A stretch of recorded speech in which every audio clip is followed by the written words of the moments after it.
হযরত খাব্বাব রাদিয়াল্লাহু তাআলা আনহু বলেন, ইয়া রাসূলুল্লাহ, ইয়া হাবিবাল্লাহ, আল্লাহ তাআলার উপরে ঈমান আনলাম, আপনার উপরে ঈমান আনলাম, ইসলামের সকল বিধিবিধানের উপরে ঈমান আনলাম, এই কারণে আমার উপরে এমন ভাবে নির্যাতন করে।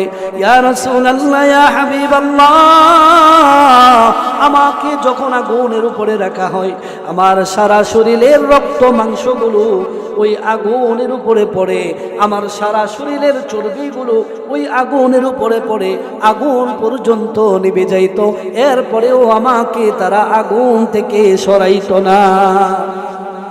আল্লাহর নবী রাহমাতুল লিল আলামিন বলেন, ও খাব্বাব, তোমাকে কি সান্ত্বনা দেব?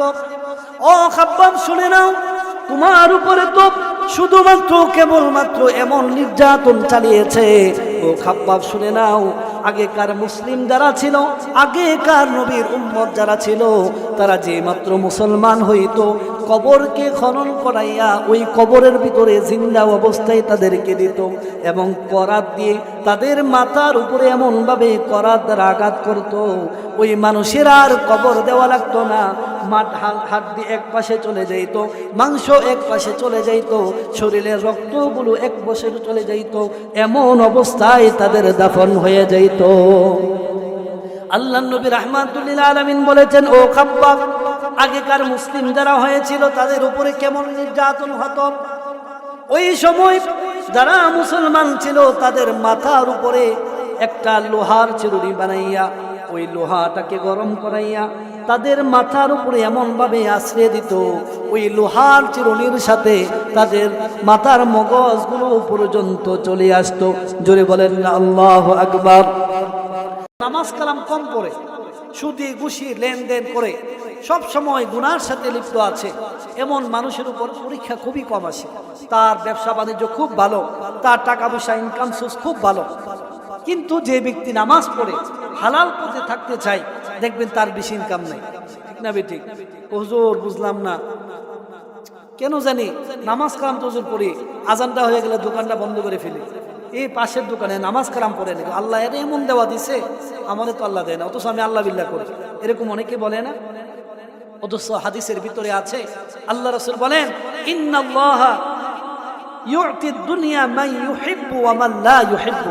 আল্লাহ রাসূল বলেন, আল্লাহ তাআলা যদি কোনো ব্যক্তিকে দুনিয়ার মালিক বানায়, এটা আল্লাহ তাআলা ভালোবেসে বানাতে পারে, আবার ভালো না বেশেও বানাতে পারে, এটা রবের ইচ্ছা। ওয়ালাকিন্নাল্লাহা ইউতিল ঈমান ইল্লা মান ইউহিব্বু।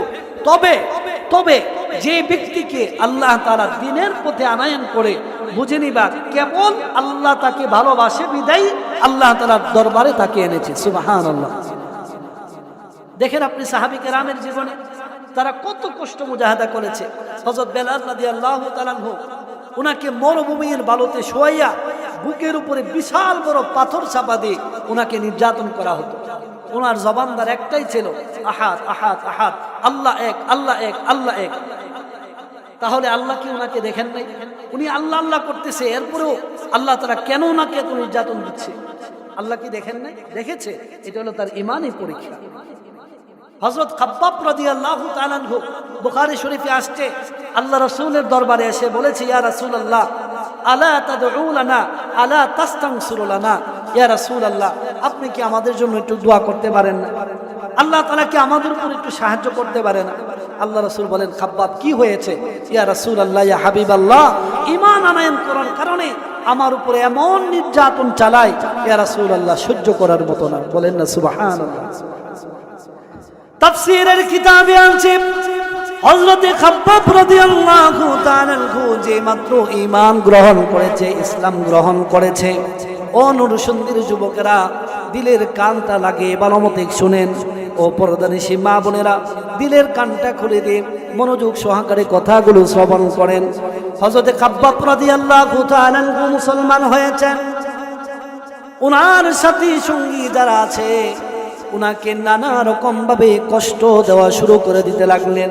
উনি পেশা জাতীয় ভাবে একজন কামার ছিলেন। কামার তো ছিলেন, লোহাকে গরম করাইয়া তারপরে লোহার উপরে পিটাইয়া লোহাটাকে দা বানায়, কাছে বানায়, ছুরি বানায়। জুড়ে বলেন ঠিক না বেঠিক? উনি কামারের দোকানে কাজ করতেন।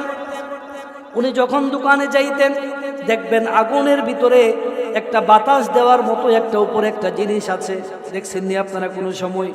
হযরত খাব্বাব রাদিয়াল্লাহু তাআলা আনহু যে মাত্র দোকানের ভিতরে ঢুকে ওই আগুনের ভিতরে ফুৎকার দেওয়ার জাতীয় জিনিসটাকে সরাইয়া ওনাকে দুইজনে হাতে পায়ে এমন ভাবে ধরতো আর নিচের দিকে আগুন জ্বালিয়ে দিত। জোরে জোরে বলেন না আল্লাহু আকবার। হযরত খাব্বাব রাদিয়াল্লাহু তাআলা আনহু বলেন, ইয়া রাসূলুল্লাহ, ইয়া হাবিবাল্লাহ, আল্লাহ তাআলার উপরে ঈমান আনলাম, আপনার উপরে ঈমান আনলাম, ইসলামের সকল বিধিবিধানের উপরে ঈমান আনলাম, এই কারণে আমার উপরে এমন ভাবে নির্যাতন করে।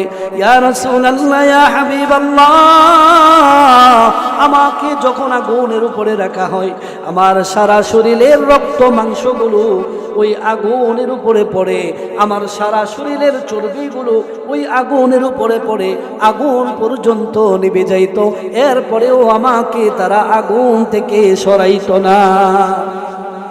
আল্লাহর নবী রাহমাতুল লিল আলামিন বলেন, ও খাব্বাব, তোমাকে কি সান্ত্বনা দেব? ও খাব্বাব, শুনে নাও, তোমার উপরে তো শুধুমাত্র কেবলমাত্র এমন নির্যাতন চালিয়েছে।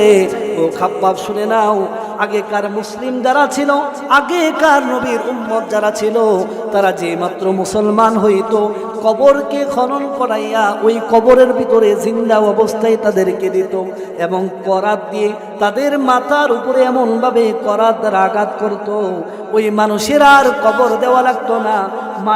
হাড্ডি এক পাশে চলে যাইত, মাংস এক পাশে চলে যাইত, শরীরের রক্তগুলো এক পাশে চলে যাইত, এমন অবস্থায় তাদের দাফন হয়ে যাইত। আল্লাহর নবী রাহমাতুল লিল আলামিন বলেছেন, ও খাব্বাব, আগেকার মুসলিম যারা হয়েছিল তাদের উপরে কেমন নির্যাতন হতো। ওই সময় যারা মুসলমান ছিল তাদের মাথার উপরে একটা লোহার চিরুনি বানাইয়া ওই লোহাটাকে গরম করাইয়া তাদের মাথার উপরে এমনভাবে আশ্রয় দিত, ওই লোহার চিরুনির সাথে তাদের মাথার মগজগুলো পর্যন্ত চলে আসতো। জোরে বলেন না আল্লাহু আকবার। আল্লাহর নবী রাহমাতুল লিল আলামিন এমনভাবে হযরত খাব্বাব রাদিয়াল্লাহু তাআলা আনহুকে বুঝ দিতে লাগলেন। হযরত উমর রাদিয়াল্লাহু তাআলা আনহুর যুগে একদিন হযরত খাব্বাব রাদিয়াল্লাহু তাআলা আনহুর পিঠটা এমনভাবে ধরলেন, হযরত উমর রাদিয়াল্লাহু তাআলা আনহু আশ্চর্য হয়ে গেলেন। ও খাব্বাব, দুনিয়ার বুকে তো অনেক পিঠ দেখেছি, তোমার মতো এমন কোনো পিঠ আমি আজও দেখিনি। হযরত খাব্বাব রাদিয়াল্লাহু তাআলা আনহু এমনভাবে ওনার উপরে নির্যাতন চালাইতো, তাফসীরের কিতাবের ভিতরে আছে ওনার পিঠের ভিতরে এমন বিশাল বড় বড় দাগ ছিল যে বিশাল বড় বড় দাগের ভিতরে আরব আমিরাতের ভিতরে যে খেজুরগুলো পাওয়া যায় ওই খেজুরগুলো ওনার পিঠের গর্তের ভিতরে ঢুকে যাইত। ওনার পিঠের মধ্যে এমন দাগ ছিল, এমন এমন গর্ত ছিল যে একটা খেজুরকে এরকম লম্বা করে দিয়া ওনার পিঠের মধ্যে রাখা যায়। সুবহানাল্লাহ, কত কষ্ট মুজাহিদার ওনারা করেছেন। হযরত উমর রাদিয়াল্লাহু তাআলা আনহু বলেন, ও খাব্বাব, তোমার কোমরের অবস্থা এমন কেন? হযরত খাব্বাব রাদিয়াল্লাহু তাআলা আনহু বলেন, ইয়া খলিফাতুল মুসলিমিন উমর, যখন আমার উপর নির্যাতন চালাইতো আমার এই কোমরের গোশত মাংসগুলো গলে গলে গলে গলে ওই আগুনগুলো নিভে যেত, এরপরে আমার উপরে তারা নির্যাতন কমাইতো না। তাহলে আল্লাহ পাক রব্বুল আলামিন বুঝাতে চান, ও দুনিয়ার মানুষ, যার ভিতরে যেমন ঈমান থাকবে, যার ভিতরে যত বেশি দিনদারিত্ব থাকবে, তার উপরে আমি আল্লাহ তাআলা তত বেশি পরীক্ষা নেব। তাফসীরের কিতাবের ভিতরে আছে, উক্ত আয়াতে কারিমার তাফসীরের ভিতরে আছে, তাফসীরে নূরুল কুরআনের ভিতরে আছে, একজন মুসলমান যখন আল্লাহ তাআলার উপর পুরাপুরিভাবে আল্লাহ তাআলার প্রত্যেকটি বিধিবিধান পালন করার জন্য আশ্বস্ত হয়ে যায়, মনে মনে নিয়ত করে, আল্লাহ পাক রব্বুল আলামিন তাকে 3 ধরনের বিপদ আপদ দিয়ে পরীক্ষা করে। কয় ধরনের বিপদ আপদ? আরো জোরে বলেন না। 1 নাম্বার হচ্ছে আল্লাহ তাআলার বিধিবিধান পালন করতেছেন কিনা, ওইটার একটা পরীক্ষা। আপনি এতদিন পর্যন্ত নামাজ পড়েন নাই, এখন নিয়ত করে ফেলেছেন যে আল্লাহ আর কোনোদিন নামাজ ছাড়বো না, এখন আল্লাহ তাআলা পরীক্ষা নেবে। তুমি যে নিয়ত করেছো নামাজের উপরে অটল থাকবা, আমি আল্লাহ তাআলা নানা রকম ভাবে তোমার উপরে পরীক্ষা নেব, দেখি তুমি নামাজের উপরে অটল অবিচল থাকতে পারো কিনা। এই হলো 1 নাম্বার পরীক্ষা। 2 নাম্বার পরীক্ষা হলো তার সন্তান সন্ততি এবং তার সম্পদের উপরে আল্লাহ তাআলা বিভিন্ন রকম ভাবে সমস্যা দিয়ে আল্লাহ তাআলা পরীক্ষা নেবে। আপনি নামাজ পড়তে মসজিদে গেছেন, এমন সময় শুনছেন আপনার সন্তানটা ব্যথা পাইছে, এখন মসজিদ থেকে বের হয়ে যাবেন না নামাজ পড়ে আল্লাহ দরবারে দোয়া করবেন, আল্লাহ তাআলা এটা পরীক্ষা নেবে। আপনার সন্তানের উপরে এমন এমন বালা মুসিবত আল্লাহ তাআলা দান করবে, আপনার সম্পদের উপরে এমন এমন বালা মুসিবত দান করবে, আল্লাহ তাআলা দেখবেন তুমি কি ধৈর্য ধারণ করো নাকি আমি আল্লাহকে গালি দাও। অনেক মানুষ আছেন আল্লাহরে গালি দেয়, এরকম